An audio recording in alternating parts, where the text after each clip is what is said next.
Brought to you by V-Guard. Prime ટાઈમમાં આપનું સ્વાગત છે. હું છું અક્ષય. તો સરકારને લઈને ચળવળ તેજ થઈ ગઈ છે. એનડીએ પોતાના નેતા તરીકે મોદીને ચૂંટ્યા છે, તો ઇન્ડિયા ગઠબંધનની પણ સરકાર રચવાની રણનીતિ ચાલી રહી છે, અને એટલે જ બુલેટિનની શરૂઆત કરીશું ગઠબંધનમાં સરકારથી.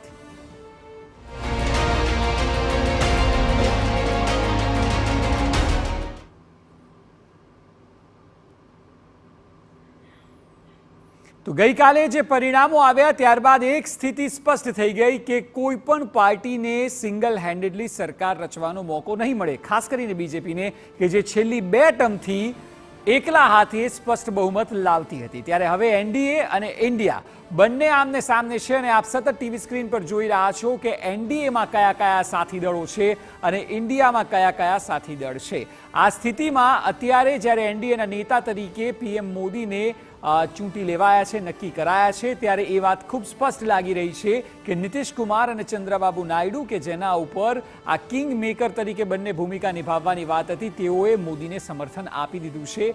એટલે પૂરેપૂરી શક્યતાઓ છે કે એનડીએ સરકાર બનાવવા જઈ રહી છે. પરંતુ રાજકારણ એ અનિશ્ચિતતાઓનો ખેલ છે, અને એટલા માટે જ ઇન્ડિયા ગઠબંધનની અત્યારે બેઠક ચાલી રહી છે, જ્યારે આપ આ સમાચાર જોઈ રહ્યા છો ત્યારે, કે જેમાં ઇન્ડિયાના તમામ નાના મોટા ઘટક દળોના પ્રમુખો અથવા તો મોટા નેતાઓ આવ્યા છે, અને તે અત્યારે ચર્ચા કરી રહ્યા છે કે કયા પ્રકારની શક્યતા છે.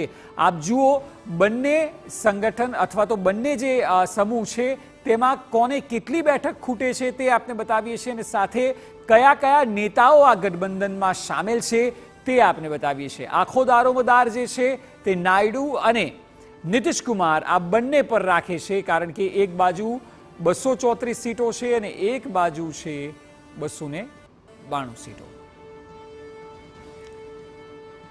Brought to you by V-Guard.